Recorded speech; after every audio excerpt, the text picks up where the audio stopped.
सुबह के करीब 5:15 बज रहे हैं और हम चल पड़े हैं नई दिल्ली रेलवे स्टेशन की तरफ, जहां से हमारी यात्रा शुरू होगी कुरुक्षेत्र के लिए। वहां पर हम घूमेंगे महाभारत काल के विभिन्न जगहों पर।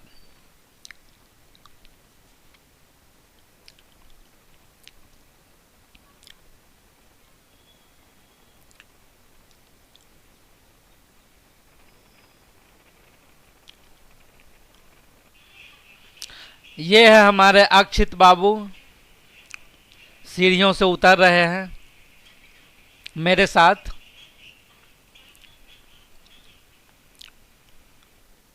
और अब हम प्लेटफार्म पर चल रहे हैं अपने ट्रेन की प्रतीक्षा करने के लिए। हमारी ट्रेन अब आ गई है, शान पंजाब एक्सप्रेस प्लेटफार्म पर लग रही है।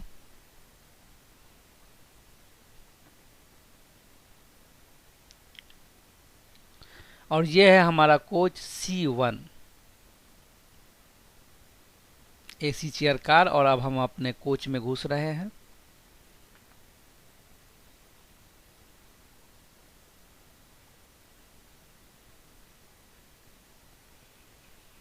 और ये है ट्रेन के अंदर का नज़ारा। आप देख सकते हैं, ये पूजा, अक्षित और मैं मृत्युंजय। अब हमारी ट्रेन प्रस्थान कर चुकी है नई दिल्ली रेलवे स्टेशन से। ये है हमारी ट्रेन जिससे हम आए थे कुरुक्षेत्र। कुरुक्षेत्र के प्लेटफार्म नंबर 1 पर हम उतर चुके हैं। बड़ा ही शांत मनोरम सा दृश्य है यहाँ पर। कुरुक्षेत्र जंक्शन, जहाँ पे बिल्कुल शांत वातावरण है। और ये बाहर का नज़ारा, स्टेशन के बाहर निकलते ही कोई ज़्यादा भीड़ भाड़ नहीं इस जंक्शन पर। और स्टेशन की बाहरी दीवार पर ये बहुत ही अद्भुत छवि उकेरी गई है कृष्ण और अर्जुन के युद्ध मैदान की।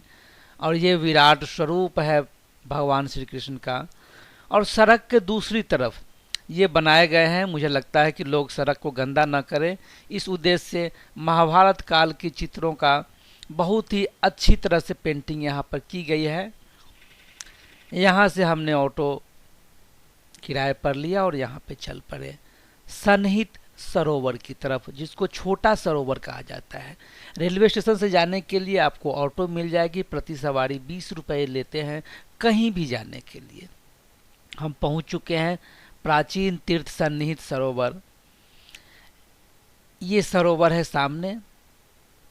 यहाँ पर छोटे छोटे कई सारे मंदिर हैं, जिनकी छवि हम आपको दिखाएंगे इस वीडियो में।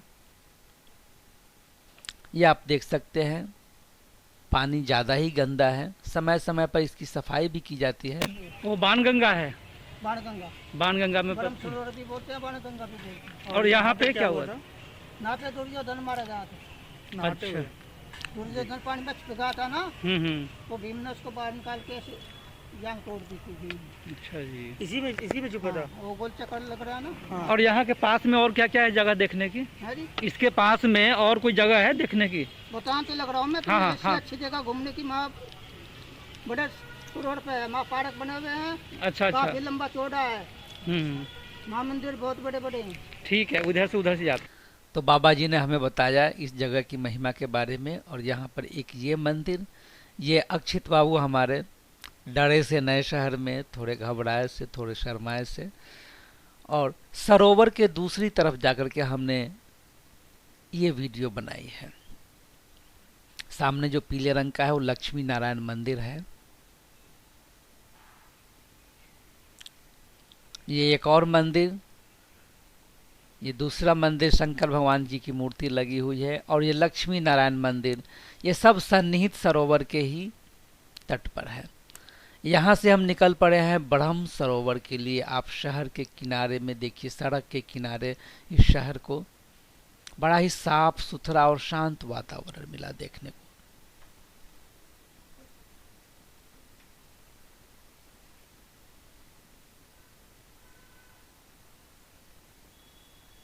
ये ब्रह्म सरोवर का एक किनारा है, बहुत लंबा चौड़ा है ये। अब हम पहुंचने ही वाले हैं ब्रह्म सरोवर के। ये एक गेट को हमने क्रॉस किया है और दूसरे गेट से एंट्री है। हम पहुंच चुके हैं ब्रह्म सरोवर के गेट पर।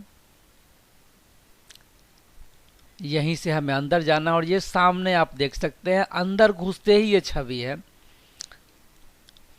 सरोवर के बीच में मंदिर है, बीच में एक रास्ता भी है आगे जाने के लिए। इस रास्ते को पार करने के बाद में दूसरी तरफ पे ये है सरोवर का नजारा दोपहर का।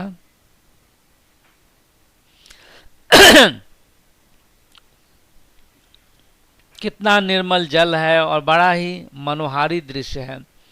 अब हम आ चुके हैं सरोवर के बीच में, मंदिर के ठीक सामने, जहां से मैं आपको दिखा रहा हूं। ये आप देख सकते हैं। मंदिर के अंदर हमने कोई फोटोग्राफी नहीं की है, बस बाहर से ही आपको दिखा देते हैं। ये सरोवर के बीच में मंदिर बना हुआ है और सरोवर के पास में ही है ये अर्जुन का रथ, कृष्ण अर्जुन का रथ है। और ये हमारे अक्षित बाबू, गर्मी बहुत ही तेज पड़ रही थी वहां पे, हमने इनको छतरी पकड़ा दी तो छतरी के साथ ये खेल रहे हैं। गर्मी का अनुभव नहीं हो रहा है इनको, बड़ी मस्ती कर रहे हैं, जबकि हमारी हालत खराब हो रही थी गर्मी के मारे। गीता का सार यहीं पे अर्जुन के रथ के पास लिखा हुआ है। और यहीं पास में है द्रौपदी पांडव कूप। बताया जाता है कि यहीं पर बाल धोए थे द्रौपदी ने दुशासन के खून से।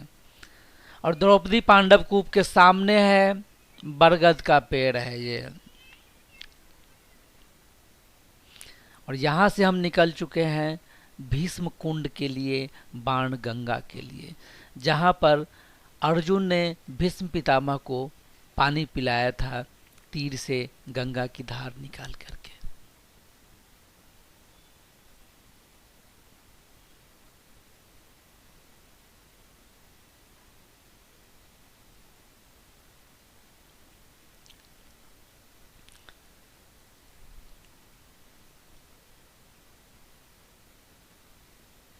अब हम पहुंच चुके हैं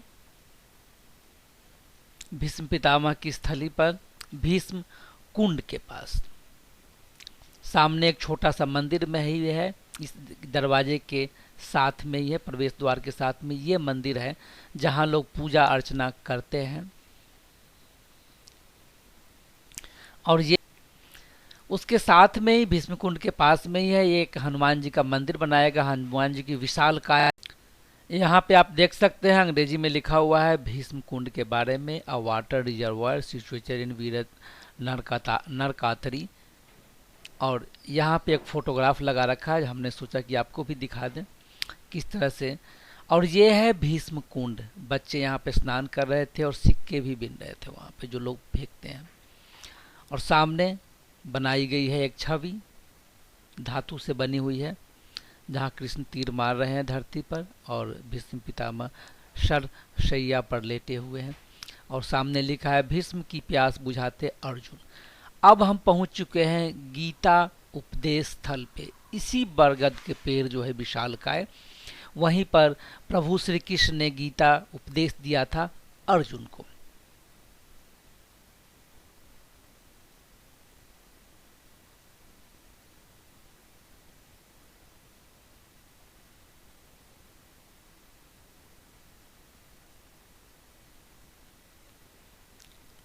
बरगद के पेड़ के साथ में ही ये मूर्ति लगी हुई है, यहाँ भी लोग पूजा अर्चना कर रहे थे। बरगद के पेड़ के चारों तरफ के ये जो सरोवर है उसका नज़ारा देखिए।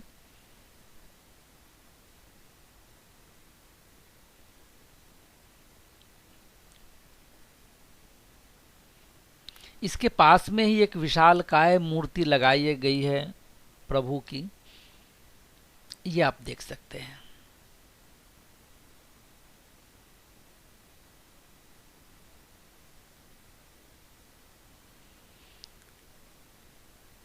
गीता उपदेश स्थल ज्योतिसर के पास में है, ज्योतिसर में ही है। इसके पास में ही है राजा कर्ण का टीला।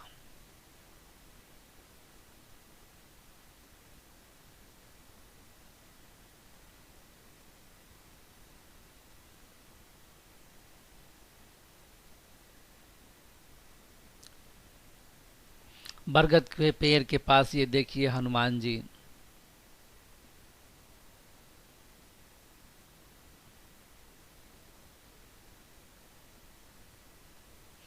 ये है राजा कर्ण का टीला। मनोरम दृश्य है यहाँ पे, जंगल के बीच में आप यूं कह सकते हैं। बहुत कम लोग यहाँ पे जाते हैं, हम गए थे तो वहाँ हमारे अलावा कोई नहीं था। कुछ जो पंडे पुजारी थे वहीं बैठे हुए थे, बाकी कोई भी दर्शन करने नहीं आया हुआ था। एकदम सुनसान निर्जन शांत क्षेत्र में ये राजा कर्ण का टीला है। यहाँ पे मंदिर है, ये आप देख सकते हैं।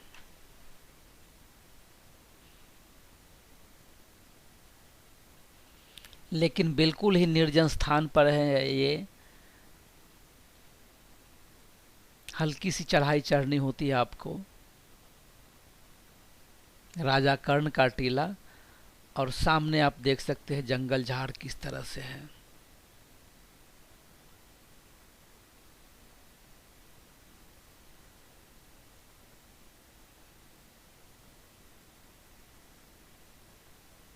ये आप देखिए, पूर्णतः जंगल ही है जिसके बीच से रास्ता है और आपको इधर से ही जाना होता है।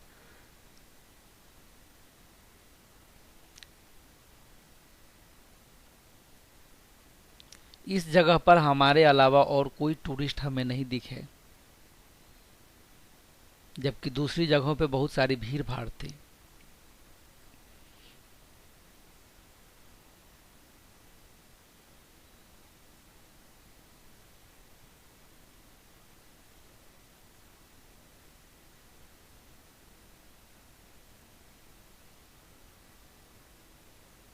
और अब हम पहुंच चुके हैं श्री देवी कूप माँ भद्रकाली के मंदिर में। यहाँ की मान्यता यह है कि माँ भद्रकाली जी आपकी सभी मनोकामनाओं को अवश्य पूर्ण करती है।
अब हम पहुंच गए माता भद्रकाली के मंदिर के द्वार पर, जहां पे सेल्फी पॉइंट बना हुआ है आई लव कुरुक्षेत्र।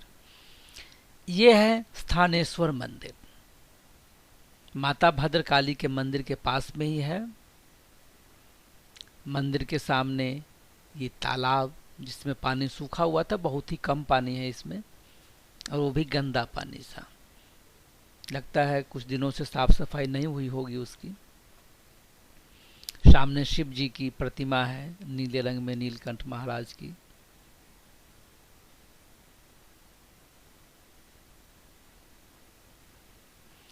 मंदिर के द्वार पर श्री गौरी शंकर महादेव मंदिर। हमने ये पाया कि कुरुक्षेत्र में ये नंदी महाराज को देख लीजिए, के दर्शन कीजिए। हमने ये देखा कि कुरुक्षेत्र के किसी भी मंदिर में कहीं भी वीडियोग्राफी फोटोग्राफी की मनाही नहीं थी, न किसी ने हमें रोका। कहीं पर लिखा ही नहीं था कि यहाँ वीडियोग्राफी फोटोग्राफी करना मना है। हम जहाँ भी गए वहाँ अपनी मर्जी से फोटोग्राफी की या नहीं की। मंदिर के द्वार, मुख्य द्वार के अंदर ये मंदिर का द्वार है। स्थानु मंदिर, हनुमान जी की प्रतिमा, और अंदर कई सारे देवी देवताओं की प्रतिमा लगी हुई थी।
ये स्थानेश्वर महादेव मंदिर।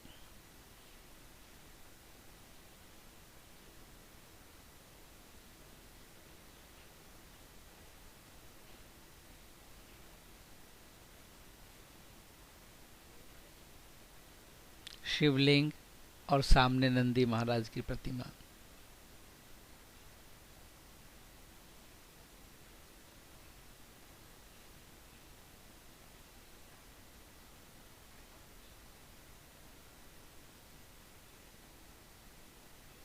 यहाँ पांडवों ने स्थानेश्वर महाराज की प्रतिमा की स्थापना की थी।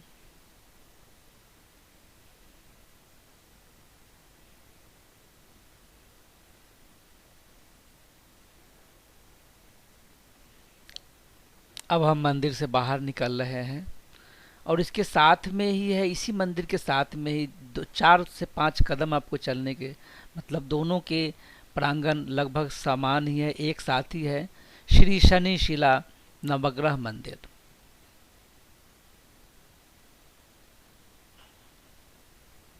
शनि शिला सहित श्री नवग्रह एवं मां भद्रकाली मंदिर। इसके अंदर 9 ग्रहों की मूर्तियां, प्रतिमा लगी हुई है, जिसकी पूजा अर्चना भक्त अपनी सुविधा अनुसार कर सकते हैं। 9 ग्रहों के देवी देवताओं की प्रतिमा का हम अवलोकन करवाएंगे आपको।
और ये है शेख चिल्ली का मकबरा। आपने नाम सुना होगा शेख चिल्ली का।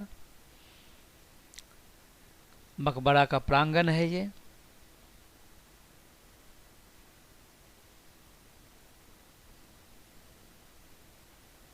यहाँ टिकट घर भी है जहाँ पर लिखा हुआ है एंट्री के लिए जो फीस है। वैसे ये बोर्ड तो लगा है लेकिन कोई फीस नहीं लेते हैं वो। आपको अपना आधार कार्ड देना पड़ता है, उसकी एंट्री करवा दीजिए, आधार कार्ड वापस ले लीजिए और जितने भी लोग साथ में हैं अंदर जा सकते हैं बिना किसी फीस के। अभी टिकट नहीं ले रहे हैं ये मकबरे के बाहर का नज़ारा है।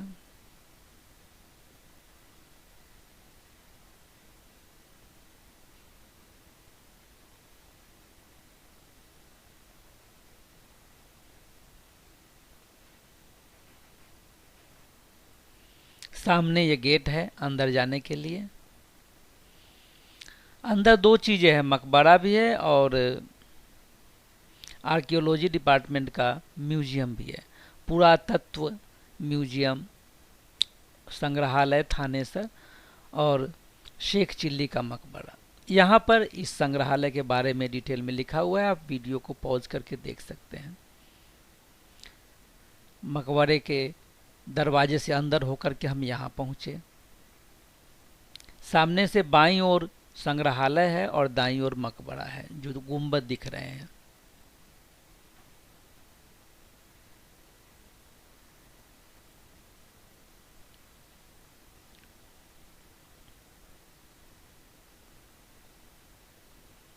इन सीढ़ियों से होकर हम मकबरे के ऊपर पहुंचे जहां से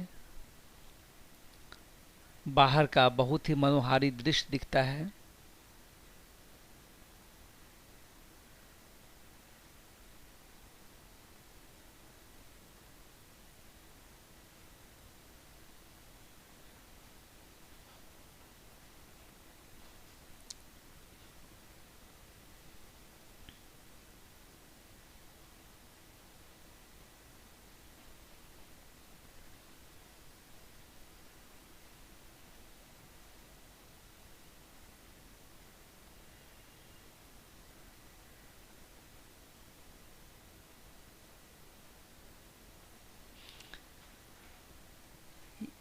ये है मकबरे के आसपास का इलाका जो हमें इसकी छत से दिखता है। इसकी छत से आसपास की बिल्डिंग भी, घर भी दिखते हैं।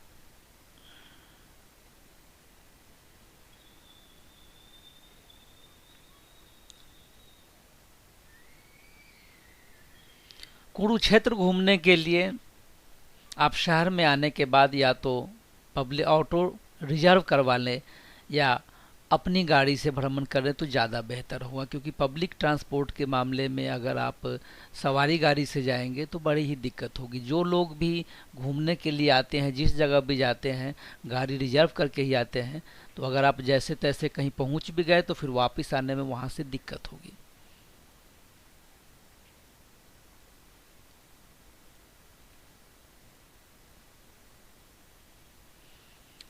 अभी शाम के 5 बज रहे थे और हमारी ट्रेन थी रात के 8 बजे। इसीलिए हमने शेख चिल्ली के मकबरे से निकलने के बाद में तय किया कि फिर से हम ब्रह्म सरोवर जाते हैं और वहाँ पर शाम के दृश्य का आनंद लेते हैं।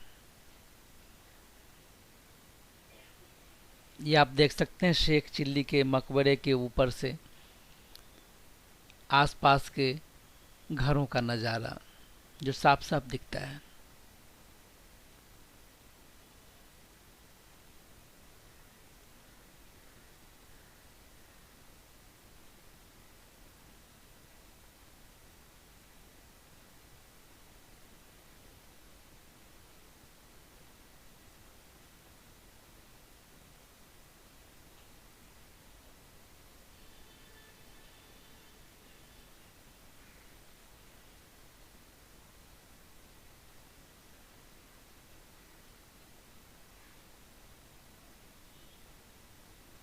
यह है ब्रह्म सरोवर के शाम का नज़ारा, बहुत ही अद्भुत, बहुत ही मनोहारी।